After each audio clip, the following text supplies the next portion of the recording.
Well, good evening, folks. Looks like there's participants trickling in or coming across from the pseudo lobby. So let's give a chance to have folks populate into the webinar here before we get rolling, but we'll get rolling in short order. So definitely appreciate everyone taking the time to join us tonight, and so we'll just give it a minute or two. When the tally slows down, then we'll get started.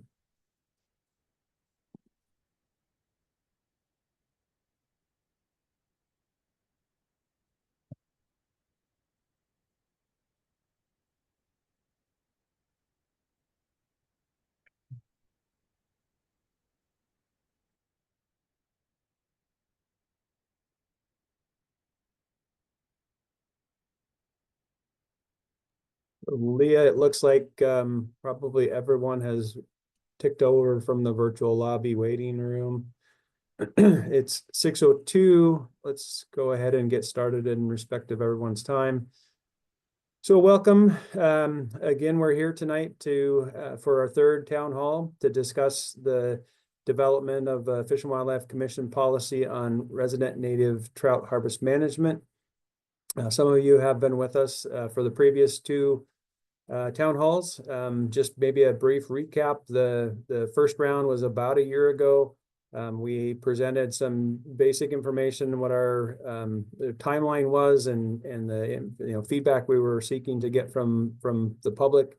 And the second meeting was later in the summer, and we presented a matrix. The same materials have been previously presented to the Fish and Wildlife Commission and the Fish Committee in particular. That matrix was intended to provide a general range of alternatives of directions that the policy could go, so that we could obtain from the commissioners a bit of feedback on the direction they wanted us to take the policy that we're developing for them. Maybe a reminder, the genesis of this policy is one of a rulemaking petition that we received about a year and a half ago.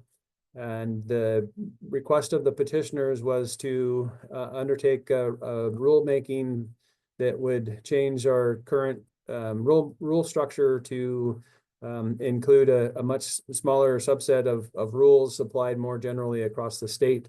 When we presented the request to the commission, the feedback we received was that they wanted to deny the rulemaking petition and develop a higher level policy for staff guidance when we undertake rulemaking on resident native trout. So that's what we're here today to discuss, is the first full draft of that policy. Again, that policy is intended to guide staff in rulemaking at a higher level, and doesn't have rules specifically included in it, and it doesn't intend to include rules in it.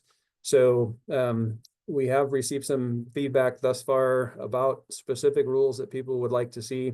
Want to just remind people that our objective here tonight is to go through the current draft of the policy, what we've presented to the Fish Committee as recently as mid-December at their meeting in Clallam. And then we'll work through the elements of the policy as it stands currently and our calendar going forward, and then move into the comment period after that. So with that, I would quickly go through our list of attendees who are on the camera at this time. We have our regional fish program managers, starting out in Eastern Washington, Region 1, Chris Donnelly. Over in Region 2, his camera's off right now, but Chad Jackson. Here's Chad. Trevor Hutton in Region 3, Yakima area. And then we move down into up into Region 4 on the west side. There's Edward Eliezer. And Region 5, down on the Columbia, Bryce Glasser. And then finally, Chad Herring, our new Region 6 Fish Program Manager out in Montesano.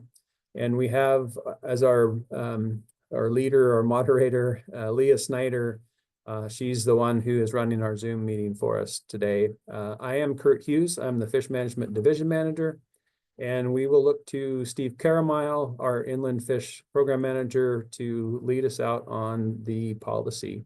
So Steve, I will turn it over to you, and I think the rest of us will drop our cameras and come back at the end of this presentation. Okay, right on, Kurt. Can you see the presentation? Perfectly. Okay, awesome.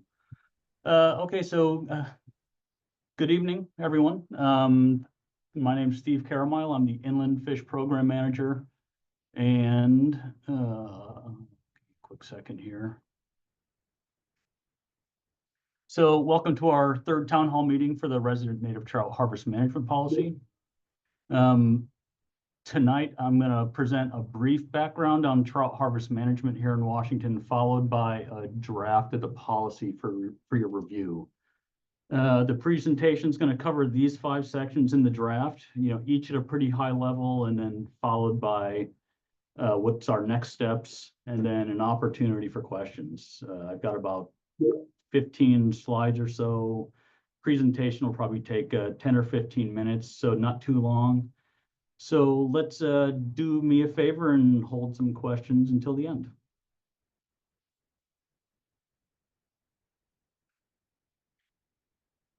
Okay, so these first 2 slides provide just a bit of background on trout harvest management here in Washington. And, we're going to start off with a basic fishery management strategy for resident and anadromous trout in the stream habitats of the state of Washington. And, that's the document that we call the stream strategy. This document was developed in 1984. So it is a 40-year-old document. We get that. So it was developed at the request of the Game Commission at the time. Its goal was to define the management needs and objectives for resident and anadromous trout populations. The document, it does serve, it's a really good literature review for the time, and the principles that we gained out of that were adapted to Washington and provides, many of the management principles that we still use today. So, key among those are, we separate our stream and lake rules. Lowland lakes are managed with a hatchery trout program. They support high effort, high harvest levels. And then our streams are the exact opposite. They're managed with natural reproduction. They have low angler effort and low harvest. And we use minimum size limits to be protective of spawning migratory and non-migratory life histories. And then we've got seasonal closures that we use to protect migrating and spawning salmonids.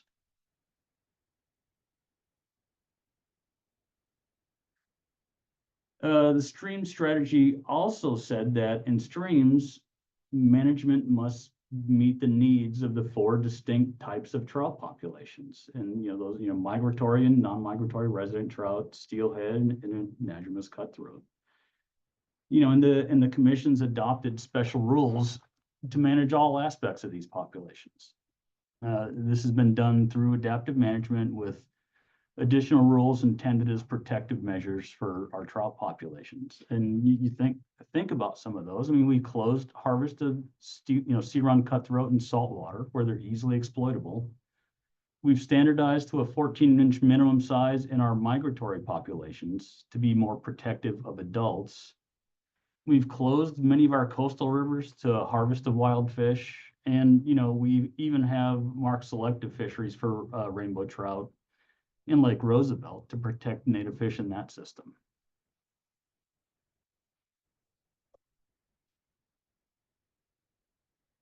So, next we'll get into the policy language itself.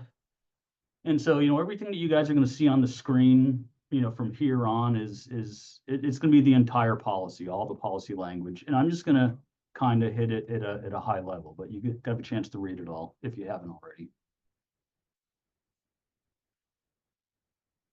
So back in September, one of the things that I presented to the Fish Committee was the purpose statement of the policy. And, that's basically to provide guidance to the department to ensure the recreational fishing opportunities for resident native trout are consistent with the agency's mandate. And it's not the intent of the policy to specify fishing rules for any given situation, but really to provide guidance to staff when developing rules.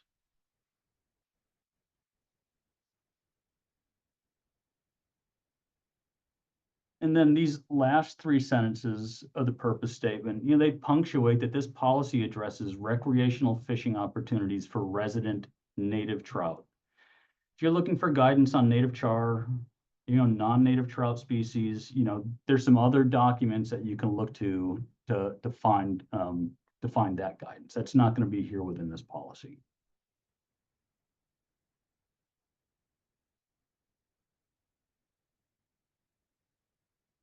Okay, now the next three slides are going to cover the draft policy objectives.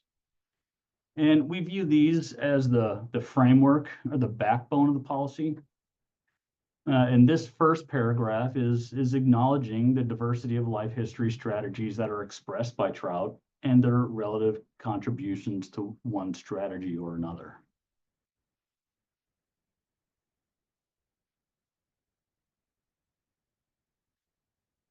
And then this paragraph describes in detail our mandate to preserve, protect, and perpetuate. It describes the authorities of the Fish and Wildlife Commission and their guidance to WDFW staff through policies such as this one we're creating and the strategic plans. Additional guidance exists in the supporting documents that we also talk about in the policy, that like the statewide steelhead management plan, stream strategy, and others, which serve as a foundation for what we do for managing native trout. That said, as we continue to learn about our resident native trout populations, we should continue to develop our management, and we've done that adaptively, and it's reflected in how we've updated our fishing rules through time.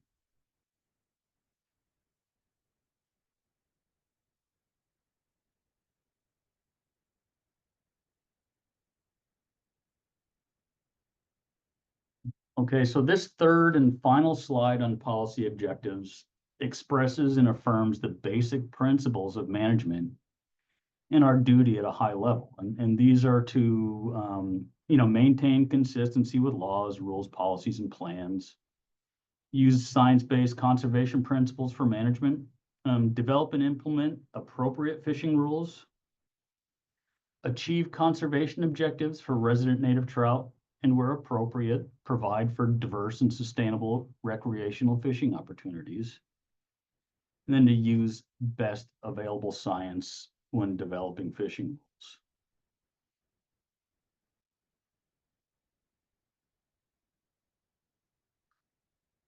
It's also the intent of this policy to provide additional guidance, and the policy language intends to do that through these guiding principles. The principles define the overarching policy objectives above, with greater resolution and detail for staff in managing resident native trout resources. So, rules need to be biologically based with the primary intent of achieving conservation objectives. Socially based rules, geared towards providing specific opportunities can still be considered. Separate stream and lake rules. We already mentioned that above, as these are managed differently with different objectives. Ensure the majority of trout have had the ability to spawn at least once in order to perpetuate the populations. And these rules also need to consider the impacts to the other life histories of resident and anadromous submonids and species of concern.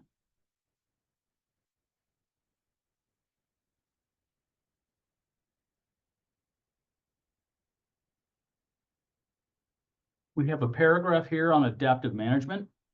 I mean, it's, as you would expect, it tells us to manage with the best available science, best available data. And as we learn more, change our approach or objectives when needed. And if what we're doing isn't meeting our objectives, then it's okay to regroup and change directions.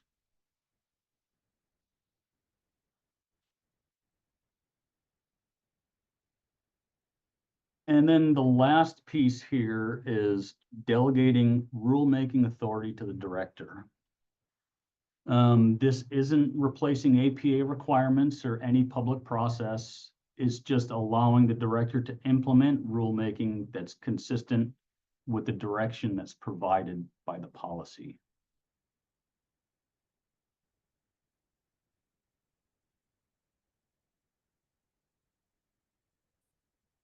And then the last slide that I have here is next steps. And if you guys have been at the other two town hall meetings, you've seen this one before.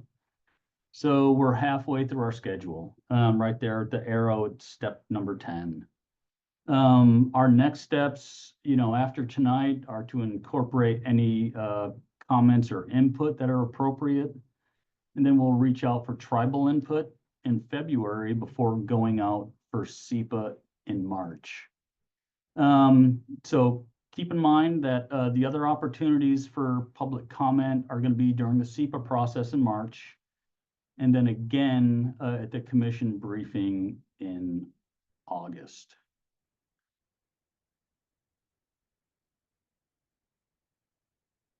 So that's the presentation that I had for you guys tonight. If there's any questions, comments, we'd be glad to hear them tonight. Okay, Steve, it looks like we have one hand up already. Okay. The first hand is Kirk. Kirk, go ahead. Hello, can you guys hear me? Yes. Yeah, gotcha. My name is Kirk Blaine, and I am representing the Wild Fish Policy Team at Wild Salmon Center. At Wild Salmon Center, we feel a strong urgency to prepare wild salmon and trout for a challenging future and see the wild trout harvest policy as an important opportunity for the state to improve the way wild trout are managed. For that, we appreciate WDFW Fish Program leadership and the WDFW Commission for taking on this important policy work.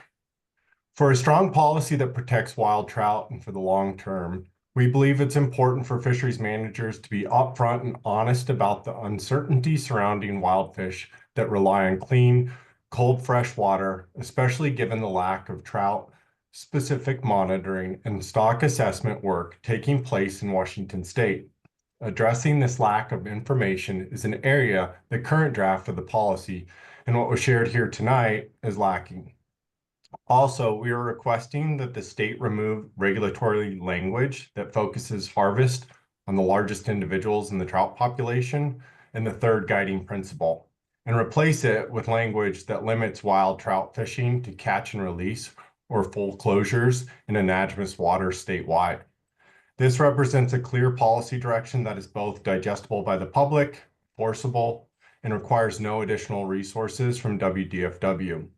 Most importantly, it adds necessary protections to the life history diversity, abundance, and long-term health of resident and anadromous forms of wild trout. Again, thank you for taking on this important work and providing an opportunity for feedback from the Wild Salmon Center. Thanks, Kirk. Kirk. Okay, thanks, Kurt. Our next hand is from Ryan. Ryan, go ahead. Hi, my name is Ryan Lundquist. I'm a fishing guide in the state of Washington. I rely on a healthy native trout fishery for the livelihood of me and my family, and the same is true for many of my friends and peers.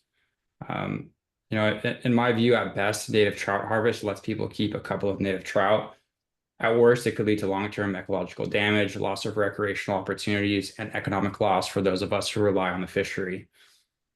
With that risk to benefit imbalance in mind, I urge WDFW to take the safe and conservative approach of catch and release only regulations until it can demonstrate the current health of native resident trout fisheries and that there's a robust and continued monitoring program in place so that you can actually follow the adaptive management strategy that you've outlined. Thank you. Thanks, Ryan. Okay, thank you, Ryan. Our next hand is from Ben. Ben, go ahead. Hi, everyone. I grew up just outside of Bellevue and have fished the Western rivers my entire life. Today, I'm here representing the Coastal Cutthroat Coalition a science-backed nonprofit comprised of dedicated anglers, scientists, and conservationists like myself. Our focus is on the science and the management of a drownous form of coastal cutthroat trout. The CCC has been actively involved in the development of the statewide trout harvest policy from the beginning. We've consistently advocated for conservation-minded principles, especially given that WDFW currently lacks dedicated resources to monitor, manage, or assess the stock status of most wild trout populations in the state. This, excuse me, this lack of data calls for a conservative management approach, protecting populations with unknown stock statuses while allowing sustainable fishing opportunities where risks are well understood. Scientific studies, past and present, show that catch and release regulations can provide meaningful fishing opportunities while minimizing population impacts. As a result, we request a revision to the policy language, specifically the phrase, ensuring the majority of native trout have spawned at least once prior to attaining harvestable size, should instead read, mortality will be limited to release mortality through catch and release fishing. This revision acknowledges that in most cases, stock status data is unavailable, which is true. In areas where data does demonstrate that harvest regulations pose no near or long-term risk to healthy and sustainability of populations of resident or anadromous trout, the CCC supports appropriate harvest rules under special rules. Likewise, we support full closure under special rules in areas where declining habitat, urbanization, or diversity trends necessitate recovery efforts. The WDFW has been an invaluable partner since the founding of CCC, and we deeply appreciate their efforts. However, we urge the fish program leadership to adopt a long-term strategy for protecting wild trout and freshwater ecosystems where they are most vulnerable. Thank you for the opportunity and engage in this critical process. Thanks, Ben. Thank you. Thank you. Our next hand is from Gary. Gary, go ahead.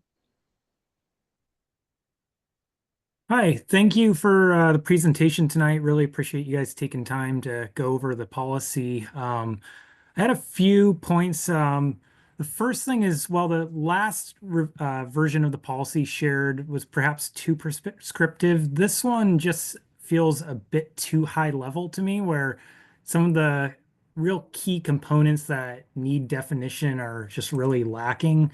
For instance, the statement in here about, as a priority, fishing rules seek to achieve conservation objectives for resident native trout, but there's no definition in the policy of what the conservation objectives for native trout are. I think that needs some clarity about what those will look like. Similar to others, I have some pretty major concerns about the language around having harvest restrained to fish that have spawned at least once. By having kind of a slot limit on harvest, we're really restricting the ability of some of these life history forms to fully develop. I witnessed in my lifetime several streams that have switched to catch and release only. And, earlier, before the catch and release only period, we'd have very few large-bodied fluvial fish.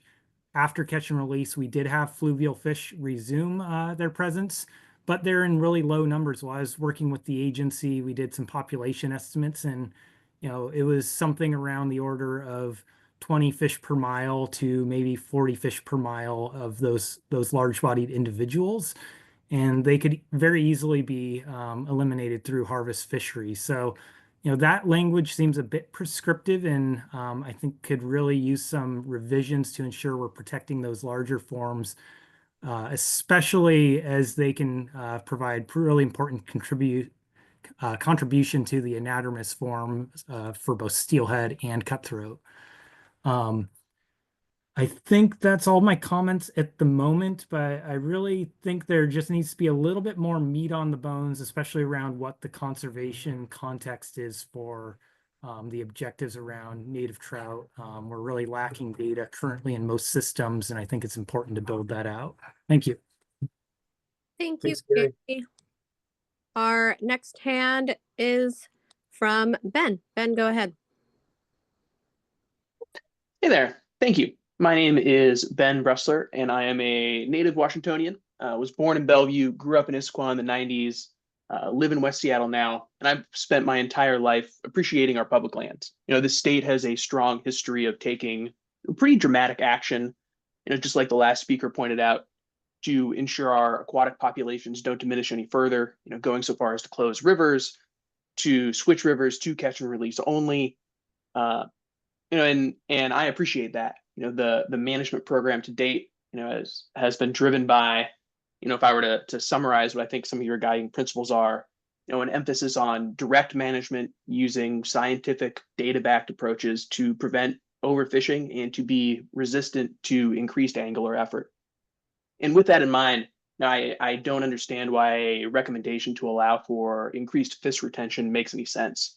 And not for anglers, whose population has expanded pretty dramatically over the last several years, not for the other species who rely on our wild fish populations for their survival, and not for the fish themselves.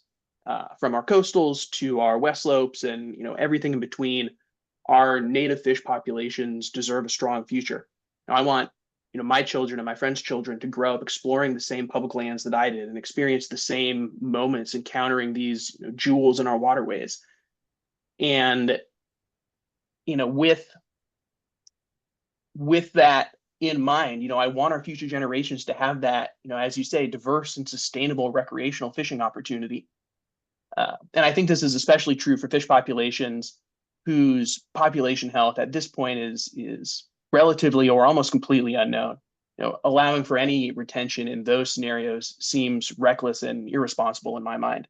Now, I really oppose any of these policies that would see the retention period go up, or the retention policy go up. If anything, I would like to see it go in the opposite direction. So thank you. Appreciate your time. Thanks for letting me speak. Hey, Ben, I've got a question for you, and this is kind of important. So, and I've seen the same thing in some social media posts and things like that.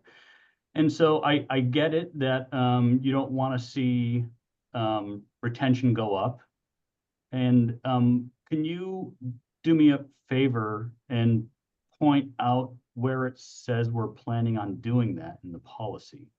So again, this policy is it's broad and it's trying to meet multiple situations, but we're not suggesting any rules here. So, and I guess it's one thing that I've been trying to understand from seeing a lot of these social media posts that are saying the same thing. Can you help point out to me where in the policy it says we're trying to increase harvest? Yeah, let me pull up the policy. I do not have that at my fingertips at the moment, but if you give me a second here. Sure. And while I do that, I think the emphasis here, or at least, what I have seen in my understanding, is more of a blanket recommendation that things like, 2 trout over 14 inches or something along those lines, is the default policy from a retention perspective. No. And in that in particular, that seems misguided at best to me. Okay. So we can certainly give you a chance to take a look at the policy more, but maybe not to directly put you on the spot, Ben. If you want to follow up with us later, that would be perfectly fine. I think Steve's point is that in particular, like that example, it's not laid out in here as a directive. It's just one of those things that we have as a management alternative. So it's not something that's being advocated for or against. It's just identifying that that's a practice that looks at a mechanism to provide some opportunity while still providing some conservation protection for different life history strategies. And I think what you just mentioned there, is maybe what I am taking issue with. The fact that retention is on the table as a management strategy. In my opinion, that is not a place that we should be with our native trout populations at this point in time. Okay, so that's different than a particular specific rule. That's a more of a philosophical approach that we shouldn't have a harvest allowed or retention allowed in fisheries. So I think that's it. Maybe that's what Steve is asking about, is, there's this idea that we have some specific rules presented in here, which they're not. It's at a, as you indicated, as others have indicated, as a higher level guidance. So what our objective is to present the principles of management that we've operated under, and that the proposal would be to go forward with and have that is our basis, our starting point for the development of this policy. And again, as I mentioned at the lead in with the matrix that presented the range of alternatives to the commission several months ago, seeking to get input on the perspectives that they may share or may have within the commission, as well as feedback from the public. And again, this isn't intending to draft rules here today or in the next few months, but certainly this would be that guidance that is used for rulemaking into the future.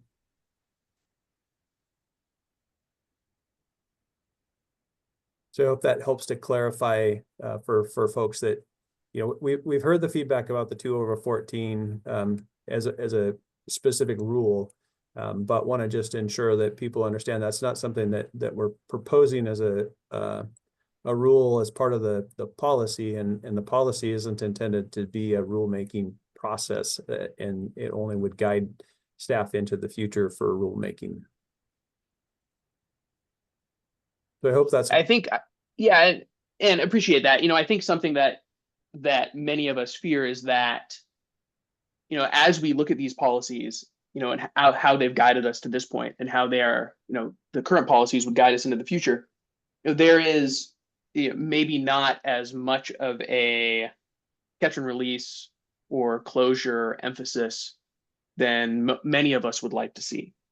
I think if we could have a mention in this policy that by default we want to leave our fish in our rivers, and that it's a special rule to go the opposite way. It's an exception to the rule for retention, rather than thinking of those options as default or basic things that are on the table.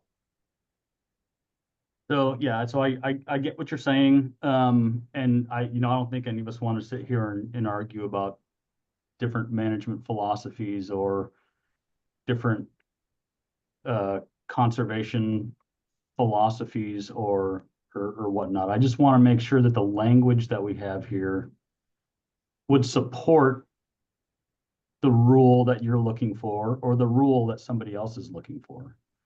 And Ben, so what, for you, I see this third bullet down, fits the fishery that you're looking at. Develop and implement appropriate fishing rules. As a priority, fishing rules should seek to achieve conservation objectives for resident native trout. So depending on, do our current rules do that? Maybe not. It depends on what what you feel the conservation objectives should be. But that's not the process we're here to talk about today. I want to make sure that the language that we have here could meet any rule change process that you would want. And I think the language does. So yeah, I mean, yeah, again, to your point, we can debate language all day long, but language is important. And I would like to see more of an emphasis on the conservation components as key considerations. I think it is emphasized in a few different parts in this document. But I Yep. think that, as we move forward, and given how long the current policy has been in place, this was established in '84. It's as old as I am. Yeah, definitely understand that things need to change. And as we change into the future and think about what conservation meant in '84 versus what conservation means today, I would like to make sure that we're thinking about what conservation means in another 40 years, because that's going to be dramatically different, I think, than what we see today. Yep, and I think that bullet handles it. Thanks. That might be where we disagree, but appreciate you letting me comment. Yep, thanks. Thank you, Ben. Our next hand is from Kurt. Kurt, go ahead. Evening, guys, and once again, thank you for your time and effort. This has been a long haul for you, and always, as always, I appreciate your time. This is Kurt Kramer. I've lived in this. Well, I caught my first trout in the state 75 years ago, so that makes me on the older side of the listeners tonight, probably. And fortunately or unfortunately, I remember when the state stream policy was developed prior to 1984. Yep. And as I recall, there was two main legs upon which that policy stood. And the first, of course, was what you referred to as ensuring that the majority of the females have a chance to spawn at least once. And the other one was a broad bait ban restriction across most waters unless otherwise information indicated that it was appropriate to do that. And clearly at the time, the decision makers thought the bait ban was important to achieve the objectives of that strategy. And I believe that's even a stronger need today than it was in 1984. I don't know that you can move forward in talking about conservation objectives without meaningfully talking about bait bans. Even if you were to put, say, a 14-inch minimum size, a 4-year-old fish, with bait, you're catching them, the fish is 2-year-olds and 3-year-olds at a 30% mortality rate per encounter. You just can't get to where you want to go unless you ban bait. The numerous ESA listings across the state have pretty much established that the resource probably needs some sort of protection in that arena. And I strongly encourage you to look at some way to broaden your policy objectives to include a detailed discussion about bait and advantages thereof. And as I said, I don't think you can meet your conservation objectives without protecting your fish from some significant harvest prior to meet whatever your objectives are. Since 1984, what I have learned a lot about our resident trout and our sea run cutthroat and bull trout and a number of other critters over the years. And one of the things I definitely have learned is the importance of repeat spawners in the population to provide population stability during tough times and increase potential egg deposition. The larger the critter, the more eggs the female has. To have a successful stable population, I think we need to establish some criteria in your conservation objectives of what the population may look like in terms of its spawning history. I would suggest you probably need something between 35 and 50% of the adult fish being repeat spawners to ensure that stability and continued egg deposition over time. Especially in light that since 1970, the population of the state's grown from 3.4 million people to about 8 million people. More and more people get on the water. I just think we have to, really discuss this issue and establish some criteria on what that population structure looks like. One of the issues back in '84 that worked against the bait ban was the argument that folks needed a bait to to catch anadromous fish. The agency has more than 25 years experience on the main stem Still-Gwamis, where the salmon fishery has been governed by selective gear rules. And every year that there's a salmon fishery, there's lots of folks fishing and they're catching lots of fish, art of fishing has developed to a large degree that there's a lot of options besides bait to catch these fish. We don't have to have bait to harvest our hatchery fish or any other fish in the rivers. And we have ample evidence that that's the case. And may be inconvenient to folks, but that shouldn't be an impediment to achieving your conservation objectives of having robust, stable resident fish, native trout populations. And I think that covers my main concerns this time. And again, thank you. Okay. Hey, Kurt, thanks for showing up again. Great to hear your voice. So remember that the bait ban, banning bait statewide, that's not allowed through RCW. So that would take a change in RCW to. What the RCW required is that you needed specific information on the river to do that, on the status of the fish to do that. In the case of Stillaguamish, that was easy. And we had a hooking mortality on Seaver and Cutthroat, and I could demonstrate what the impacts were when we did that. And most of our rivers, certainly the anadromous portions of rivers in the state, the coast being an exception, the feds have decided that we need something like that. I mean, their ESA is listed. We can't get much more definitive information on the status of the populations in these basins. So I'm not sure that that's the way. So I know what you're saying, and there is a to do it statewide would take a change in RCW. That's I think there are lots of waters. My argument is I agree with you, and it would not be inappropriate to submit changing that RCW. But there are a number of resident populations that are in waters where you could apply that. And where you have high profile populations, it should become a priority is to develop the information to see whether a bait ban would be appropriate based on what you find in those waters. I mean, you could, there's a number of places you could go to do that. I mean, the agency did it on the Yakima. They did it on the forks of the Snoqualmie and a number of other waters. They found a workaround to do that. I guess I would challenge you as managers to think about how if you buy into the premises that would benefit the resource, how best to do that. I'd be more than happy to share my thoughts, but again, that's that turd's in your back pocket right now. But I don't think it negates the value of that approach. Yeah, Kurt, you're right. We do have the authority to do it in a case-by-case basis, which is what we've done in the Stillaguamish. I think the specific language in the RCW is something with regard to categorical. And I think that was because the approach was to apply it very, very broadly statewide. As I recall, I mean, it's been decades since I read the statute, but I recall that, you needed to have river basin specific information to demonstrate the need to do that.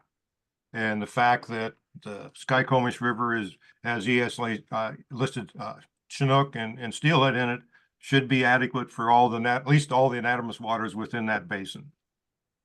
Yeah, and so Kurt, I think we all agree on the bait ban thing. So just just once again, I think things like that are still covered under the policy as a whole, right? I think it needs to be clarified more to move forward as that's a potential tool in your toolbox. It's easy to forget about some of those nuances. Just as I put forth the discussion on repeat spawners, in my own sampling, I've seen resident rainbows in my neck of the world that's up to 10 years old, has spawned at least 6 times. Such a fish would have, 3-4 times as many eggs as a first-time spawner. Those fish are invaluable to the population, and if we can figure out ways to keep some of those fish in those populations, we need to do that, and we certainly need to consider the importance of those repeat spawners in terms of some criteria and what we consider a robust population. And again, I don't see where this is, it leaves all that nebulous, and I think it needs to be some details to if nothing else, some factors that we might consider. You might consider. Thanks, Kurt. I think we've captured it and we'll include it in our in our comments that we're taking down here, and we'll bring that back to the commissioners. And the commissioners will hear about my thinking of it. Thank you much, guys. Thank you, Kurt. Our next hand is from Andrew. Andrew, go ahead.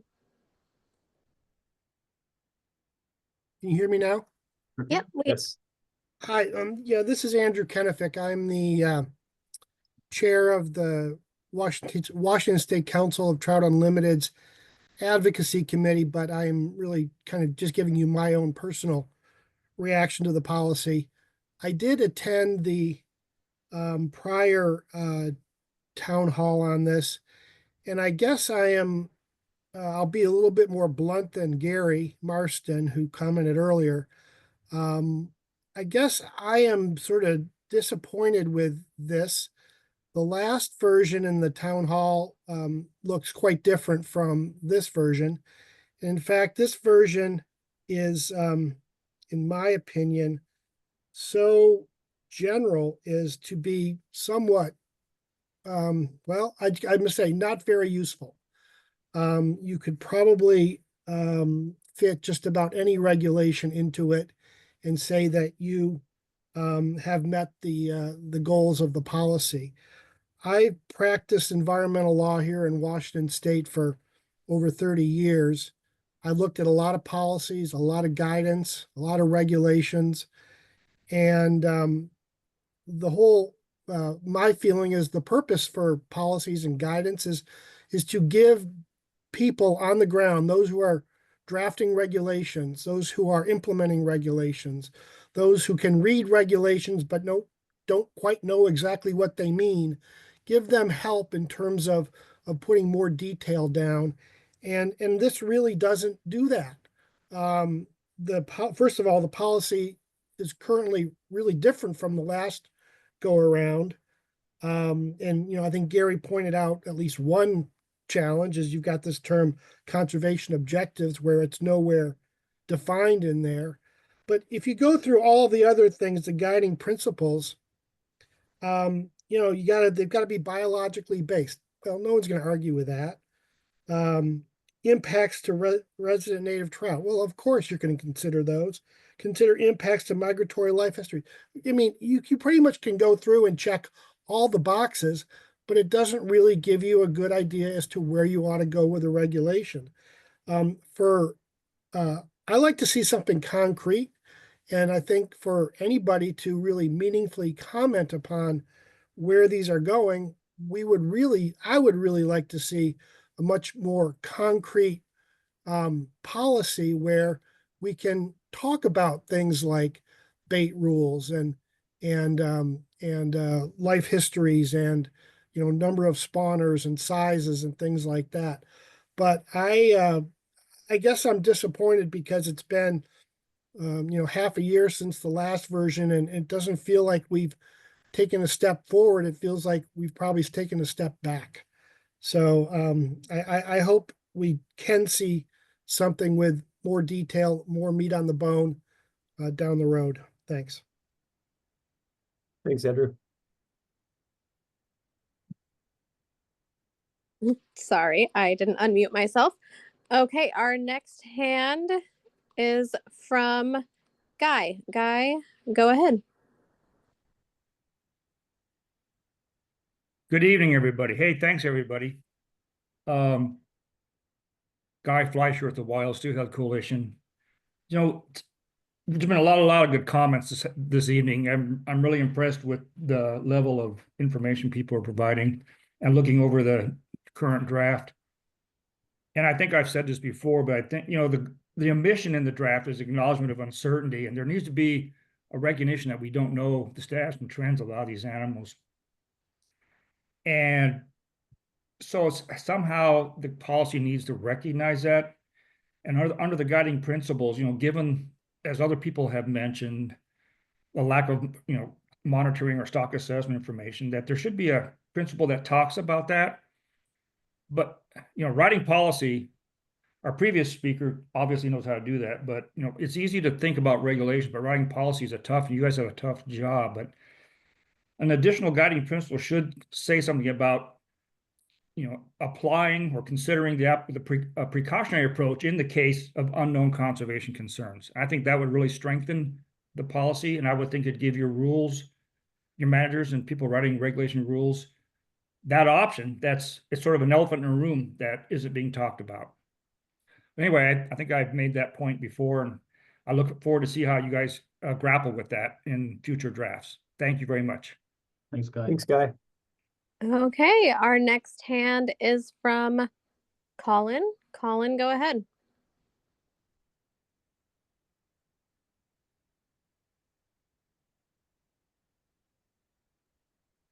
Hello, can you hear me? Yes. Yep, we got you. Hi, my name's Colin. I've been a trout fisherman in Washington State for about 30 years. First, I just got a quick question. In the first town hall, you guys mentioned that the policy would be around 10 to 15 pages.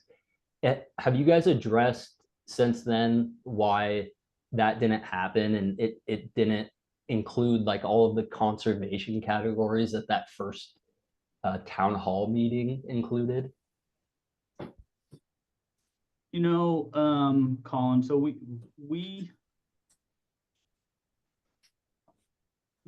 I think once you start adding too much, it starts to become a management plan and it starts to become too prescriptive.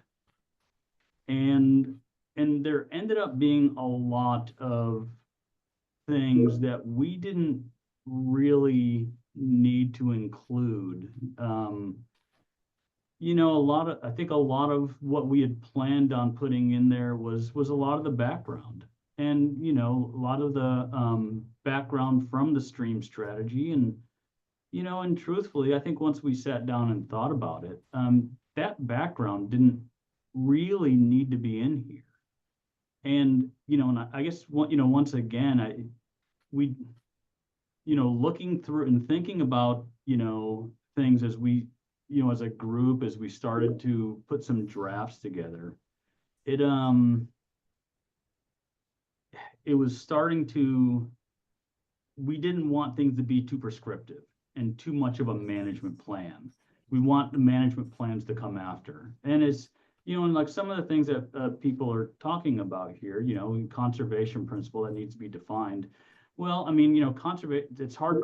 I don't know if we really want to define certain things here within the policy because those things may change over time.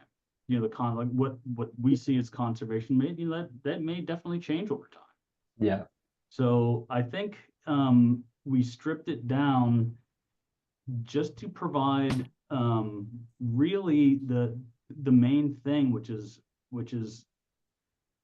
high level guidance to people. We don't want to say this is the rule that you're going to need because that rule may change. That may change 5 years from now or 10 years from now. Right. And kind of like Guy was just speaking to with uncertainty in the future. I mean, that's one of the other reasons why we didn't want to make this very ultra prescriptive for every little scenario. So writing this broadly as a policy instead that provides high level solid guidance over a very prescriptive management plan. I mean, it's okay, it may look kind of vague sometimes, but it's kind of difficult to do. And I don't know. I mean, so I think that's why we're trying to come to you, the public, and say, like, look at this. I mean, read through it. Does the rule that you might want to see in the future, catch and release only in whatever river system, does that fit into here? If it doesn't fit into here, let me know that so we can figure out how to fix this. But again, we shortened it up. Yeah, it's what, 2 pages now, I think, something like that, instead of 10. But I think I think doing that just removed a lot of superfluous information. Okay. Yeah, that makes sense. And to kind of jump off from that, so as the policy is written now, is any discussion about hatcheries and their effects on native fish allowed within the policy as it is now? Because I don't see it mentioned anywhere, and I haven't heard anyone ask about that. And so I was just wondering, because in the first town hall, you had conservation categories, and there was nothing about hatcheries in that. It was all about harvesting by anglers. And so, can you guys kind of touch on just the hatchery aspect? Sure. Well, I mean, this is resident native fish, so that was not meant to be, it's meant to be wild fish is what we're talking about. And then, truthfully, I think when we first were developing this policy, it was mostly kind of stream based, and we don't really use hatchery trout in our streams. If we're going to start talking steelhead, that's going to be under a different policy. Okay. So yeah, we did not touch on, and I think that's one of the things that even was mentioned at my last commission meeting in December, was maybe to specify very succinctly that, hey, this is wild fish, not hatchery fish. Okay, thank you. Sure, thanks. Thanks, Colin. Okay, our next hand is from Brett. Brett, go ahead. Yeah, can you hear me? Sure can. Yep, gotcha. Yeah, this is my first town hall meeting of this, so I'm coming into this fresh. I'm a West Seattle resident, born and raised in Olympia, and listening to all this, I would just like to thank the department and really everyone who spoke today. I think this is a nuanced issue, and I know the department often gets a lot of flack from a lot of different sides, and I appreciate the time and effort you all and everyone on the call is kind of putting into thinking about this. I do worry, like the gentleman from Trout Unlimited say, that this policy does seem broad, in which any management strategy could fall under it in the future. But I also heard what I think it was Steve said, in which you can't get too in depth, or else you kind of could prescribe for the future. So, I mean, I'm just impressed with the work you all have done and everyone on the call. And I would like to say, just as an angler, thank you. And yeah, that's all I have. Thanks, Brett. Thanks, Brett. Thank you. Our next hand is from Jeff. Jeff, go ahead. Good evening. My name is Jeff Norman. I'm a life member of Trout Unlimited, and I'm also a DFW volunteer at the Issaquah Salmon Hatchery. And my question is about anadromy. And in talking to biologists, I've learned that there's research now that basically points to resident Omicus having a brood of eggs, and from those eggs, certain ones may decide or have some marker in there that is going to send them downstream as anadromous fish. And it seems like there's a lot of randomness to that. I always thought that steelhead begat steelhead, and trout, resident trout just begat other resident trout, but apparently that is not the case. So with all of our steelhead populations being so much at risk, I think it raises the question of can we do any sort of resident trout retention? Because what you're catching and deciding to keep might actually be a steelhead smolt. And I don't know how anyone can tell the difference between a steelhead smolt and just a rainbow that lives there. So I would hope that we would continue efforts to research that. I think it would be great to see some research from the department on estimates of this sort of random anadromy. And especially in streams where we don't have known populations of steelhead.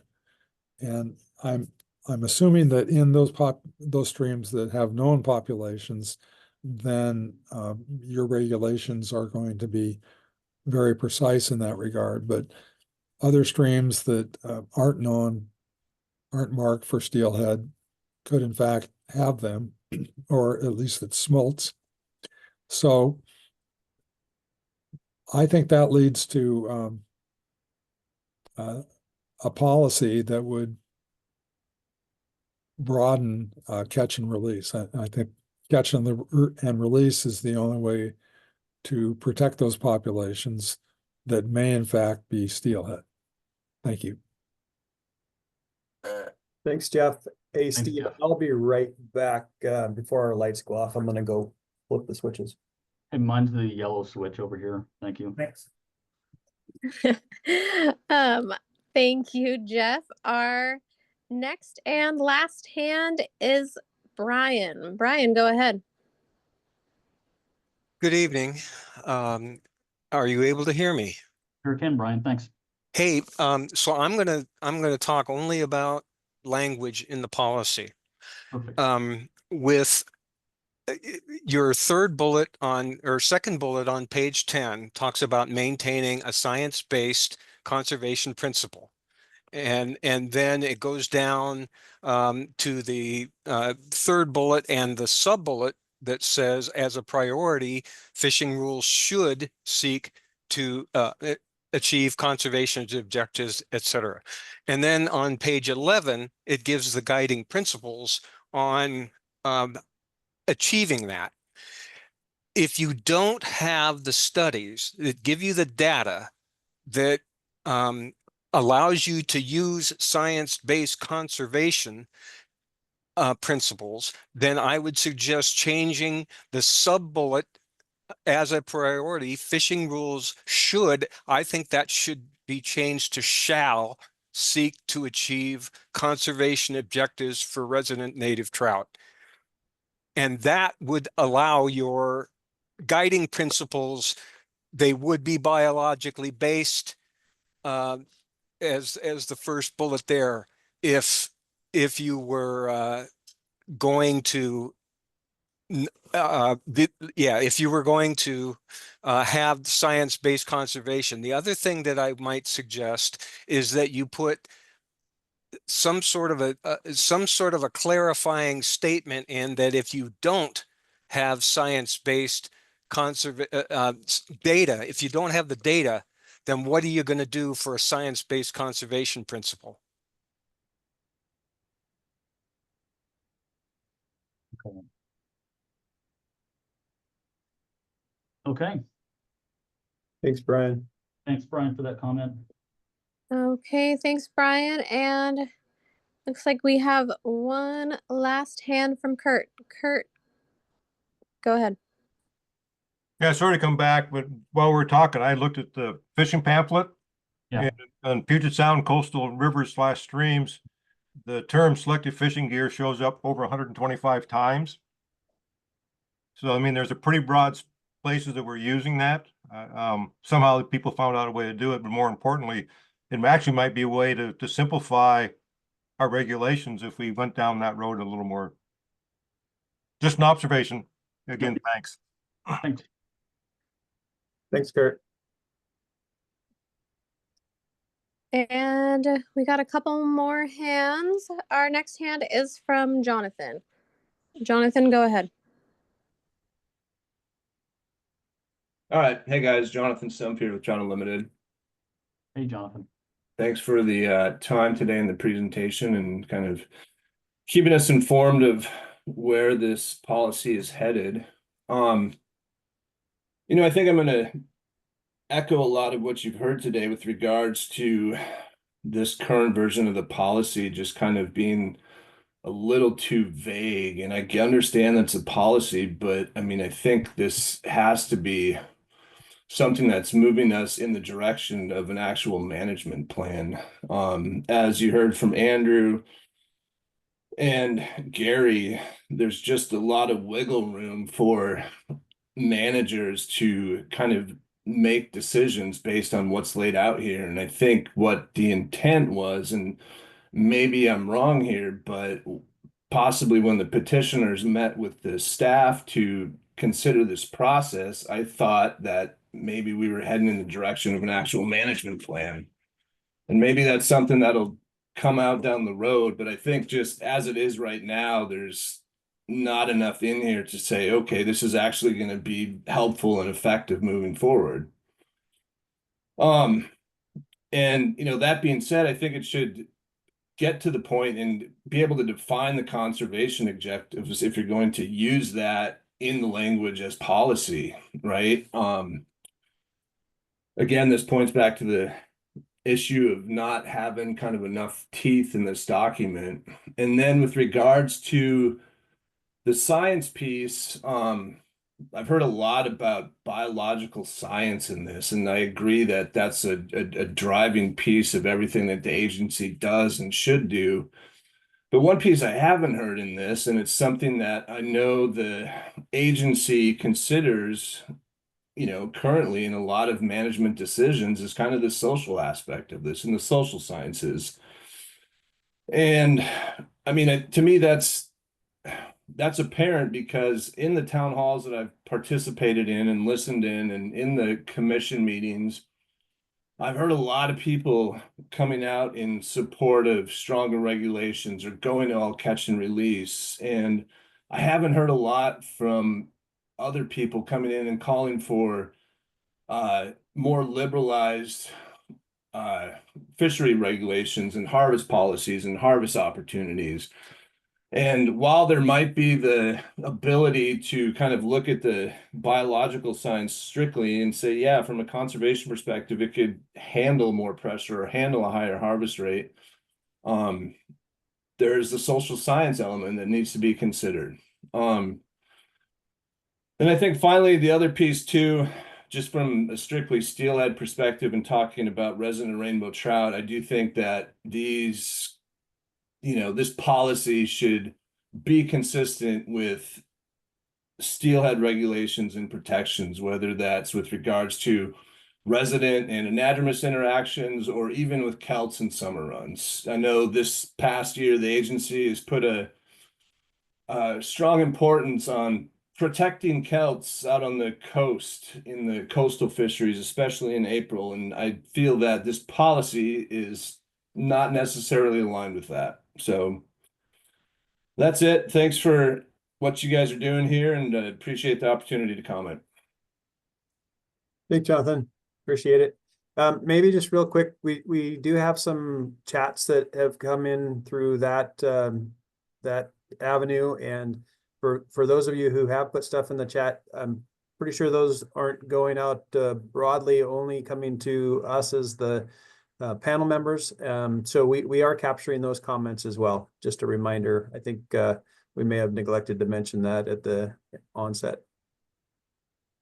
Yeah, and that was our last hand. So if anybody has a hand raise before we're done. Oh, Jonathan's hand's back up. Jonathan, go ahead. Thank you. Kind of to my point about the various types of feedback you guys have received. And Steve, you may have shared this at a commission meeting, but I know when the agency goes through these policy discussions, they like to talk about comments and feedback in the various buckets of like, more CNR or more harvest. Can you share with us the kind of variety of comments that you have received so far during this process? And has it been mostly one or the other? Has it been a balance of both? Okay, so, well, I mean, we're getting a little bit of everything. But we also recognize that, what we're looking for from the public is just, we're trying to meld, both sides into one, right? We're trying to make sure that we're taking everyone's comments into consideration. So this isn't, it's not, I mean, Jonathan, it's not a vote, right? It's not all the conservation groups show up and just one meat fisherman shows up. We're trying to make sure that we're covering everything. So we heard all your comments. I don't have them all here in front of me at the moment and tallied from the earlier commission meeting. And we've received I think 4 or 5 comments, written comments for this draft so far as well. And I think one from the Wild Salmon Center, one from Coastal Cutthroat, 2 from Coastal Cutthroat, I believe, and one from Wild Steelhead Coalition. So and a lot of them are saying the same type of thing. They're all being rules based, for the most part, or there's a lot of rules based. We'd like to see this rule or that rule. And again, we're not trying to write a management plan here. I mean, there's going to be plenty of time in the future for rulemaking. So we're trying to make sure that we get a policy down that allows us to move forward with rulemaking when appropriate. I'm sorry if that didn't really answer your question, but No, that helps for sure. I think I bring that up and I ask that question just for a little background because of my social science element and comment that I provided, right? Yeah. And I understand it's not a vote. I mean, I could, it doesn't matter if I go out and get 100 form letters that say, hey, we need to have CNR or full closure in this policy and all these systems. Like, you guys aren't dummies. You know what's happening there. But like the one thing that really struck me, I think it was at the first town hall when we had, I don't know, there was just such a diverse variety of folks I felt that showed up to talk about this and was so supportive. And it was kind of a eye-opening to me just to see what had happened, because I don't think there was a lot of people out there, and especially in the conservation community, trying to rally people to the meeting. It was all people showing up on their own individually saying, oh, this is important to me. I want to share these comments and talk about this, right? So that's it. I appreciate it. Thanks, Jonathan. Thank you, Jonathan. And we have one last hand from Conrad. Conrad, go ahead. Can you hear me okay? Sure can. Oh, you can hear me all right. All right. Hi, I'm Conrad Kornman. Thanks for doing this tonight. I appreciate it. I'm a lifelong resident of Washington, and I enjoy spending time on lots of our waterways, rivers, lakes, streams. I am really weak on policy, I suppose. Like, I think it kind of goes back to your discussion with Ben.